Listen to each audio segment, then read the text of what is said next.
اس دنیا میں آنے سے پہلے بھی ہم ایک زندگی گزار آئے ہیں، اور بدقسمتی سے اس کا تصور بہت کم لوگوں کو حاصل ہے۔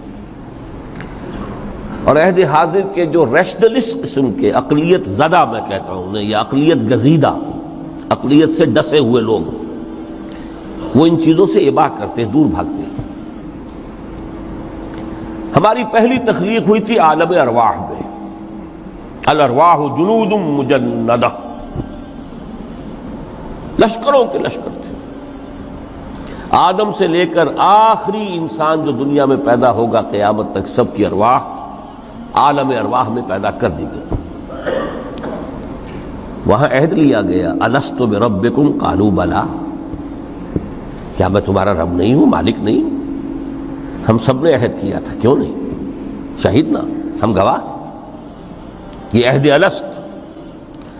اور ظاہر بات ہے کہ عہد جو ہوتا ہے، جب تک انسان کو اپنی ذات کا شعور نہ ہو، خود شعوری نہ ہو، آپ دنیا میں معاہدہ کرتے ہیں تو کہتے ہیں کہ بقائمی ہوش و حواس میں یہ عہد کر رہا ہوں، معاہدہ کر رہا ہوں، تو ظاہر بات ہے کہ اس وقت ہم تھے اور ہوش و حواس کے ساتھ تھے، خود شعوری کے ساتھ تھے،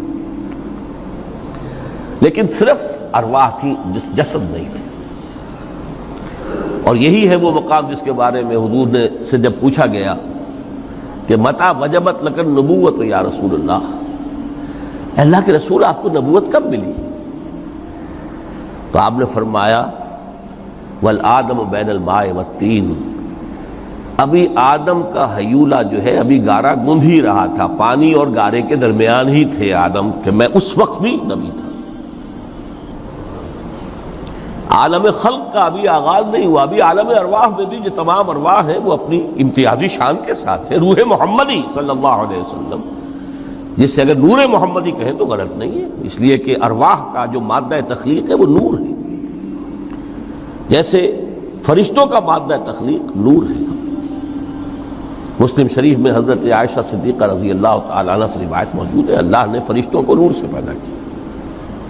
روح، فرشتے روح ہیں، ارواح ہیں، روح القدس، روح الامین، اور ارواح انسانیہ بھی روح ہے، یہ سب ان کا مادہ تخلیق نور ہے۔ اس وقت ہم پیدا کیے گئے، صرف ارواح کی شکل میں ہم سے عہد لیا گیا اور پھر سلا دیا گیا۔ یہ پہلی موت تھی جو ہم پر وارد ہوئی ہے اس دنیا میں آنے سے پہلے، اس لیے کہ سورہ مومن کی ایک آیت میں فرمایا گیا ہے کہ جہنم میں لوگ جو ہیں فریاد کریں گے، ربنا امتنا اثنتین واحییتنا اثنتین فاعترفنا بذنوبنا فهل الى خروج من سبیل، اے اللہ تو نے ہمیں 2 مرتبہ مارا، 2 مرتبہ زندہ کیا، تو اب 1 مرتبہ اور صحیح، کہ یہاں سے نکلنے کا بھی کوئی راستہ ہے کہ نہیں؟ اتنے مراحل سے تو ہمیں لے کر آیا ہے، ایک مرحلہ اور سی۔ تو یہ 2 موتیں کون سی ہیں؟ پہلی موت وہ تھی جب ارواح کو موت کی نیند سلا دیا گیا۔ پھر عالم خلق، جسے آج سائنٹسٹ کہتے ہیں، جس کا نقطۂ آغاز ہے بگ بینگ، عالم ارواح اس سے پہلے کی شے ہے، اس تک سائنس نہیں پہنچ سکتی، وہ سائنس سے ماوراء ہے۔ لیکن جہاں سے سائنس شروع ہوتی ہے وہ عالم خلق کا آغاز ہے، بگ بینگ سے۔ وہ پھر مختلف مراحل، تنزل کے مراحل بھی آئے، ارتقاء کا مرحلہ بھی آیا، تفصیل میں جانے کا موقع نہیں ہے۔ بہت سے تنزلات کے مراحل اور بہت سے ارتقاء کے مراحل طے کر کے آدم تیار ہوا ہے۔ حضرت بیدل نے رحمت اللہ علیہ بہت خوبصورت شعر کہا ہے، ہر 2 عالم خاک شد تا بست نقش آدمی، اے بہار نیستی از قدر خود ہوشیار باش۔ یہ پوری جو بھی کائنات کا جو سلسلہ شروع ہوا، بگ بینگ، اور بہت بڑے بڑے جو ناری کرے تھے جن کی کہ حرارت کا جب تذکرہ کرتے ہیں سائنسدان تو trillions and trillions of foreign height, یہ ان کی اس وقت اس کی جو حرارت کا عالم تھا۔ لیکن پھر وہ ٹھنڈے ہوئے، کچھ اس میں سے کوئی، پھر خاک کی تہ جو ہے زمین کے اس کرے پر آئی، ہر 2 عالم خاک شد۔ یہاں سے اب آدم کا حیولہ تیار ہوا، تا بست نقش آدمی، اس کے بعد ارتقائی مراحل ہیں، اور پھر آدم کی وہ روح جو کولڈ سٹوریج میں تھی جب وہ لا کر پھونکی گئی ہے، جسد آدم جو ہے وہ مسجود نہیں تھا، مسجود تو تب بنا ہے جبکہ اس میں روح آدم وہ لا کر پھونک دی گئی۔ فَإِذَا سَوَّيْتُهُ وَنَفَخْتُ فِيهِ مِن رُوحِي فَقَعُوا لَهُ سَاجِدِينَ۔ یہاں سے حیات دنیاوی کا آغاز ہو گیا۔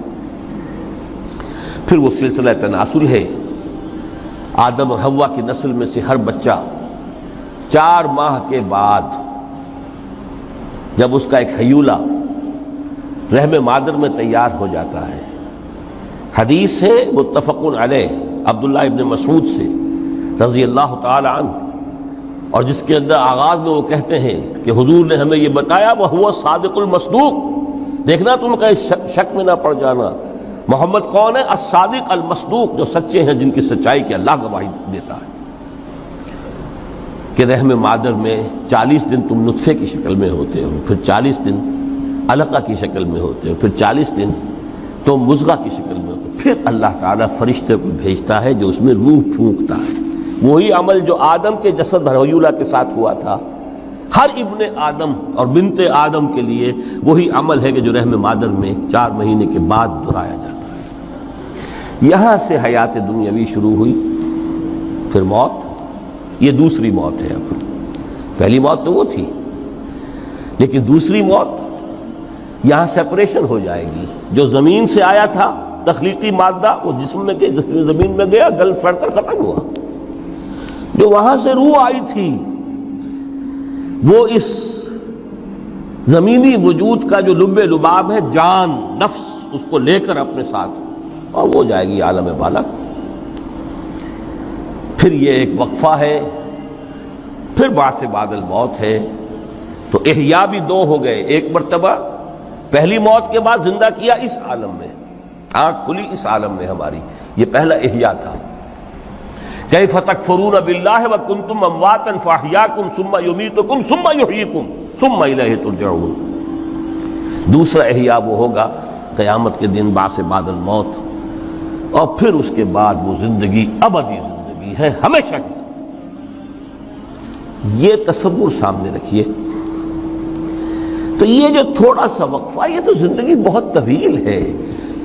تو اسے پیمانہ امروز و فردا سے نہ ناپ، جاویداں پیہم دماں، ہر دم جواں ہے زندگی۔ اس میں یہ وقفہ جو ہے، خلق الموت والحیات لیبلوکم ایکم احسن عملا، یہ اس جسد کے ساتھ اس روح کا اتصال، اور یہ 30 40 50 60 70 80 100 برس کی عمر، یہ ایک وقفہ ہے، یہ امتحانی وقفہ ہے، تمہیں جانچا جا رہا ہے، پرکھا جا رہا ہے۔ ایکم احسن عملا۔ اب اگر تو 2 چیزیں انسان پر واضح رہیں، اور نہ صرف واضح رہیں، مستحضر رہیں۔ واضح تو ہو جاتی ہے ایک چیز، پھر آدمی بھول جاتا ہے، تو کوئی فائدہ نہیں دیتا اس کے۔ مستحضر ایک یہ کہ اصل زندگی آخرت کی زندگی ہے، طویل ہے۔ بل توثرون الحیات الدنیا والآخرۃ خیر وابقیٰ، کلا بل تحبون العاجلہ وتذرون الآخرہ۔ تم اس عاجلہ کو پسند کرتے ہو، اس دنیا کی زندگی کو تم ترجیح دیتے ہو، جبکہ آخرت ہے جو باقی رہنے والی ہے، ابدی۔ اگر تو یہ معلوم ہو، جیسا کہ سورہ عنکبوت کی آیت کے حوالے سے میں نے آپ کو آیت سنائی کہ وما هذه الحیات الدنیا الا لہو ولعب وان الدار الاخرۃ لہی الحیوان لو کانوا یعلمون۔ اصل زندگی جو ہے وہ آخرت کی زندگی ہے، کاش کہ انہیں معلوم ہوتا۔ ایک حقیقت تو یہ معلوم ہو اور مستحضر رہے کہ اصل زندگی آخرت کی زندگی ہے، اور دوسری حقیقت یہ کہ یہ دنیا کی زندگی ایک امتحانی وقفہ ہے۔ دین کی بات پھیلانا صدقہ جاریہ ہے، ثواب کی نیت سے ویڈیو کو شیئر ضرور کیجیے۔ جزاک اللہ۔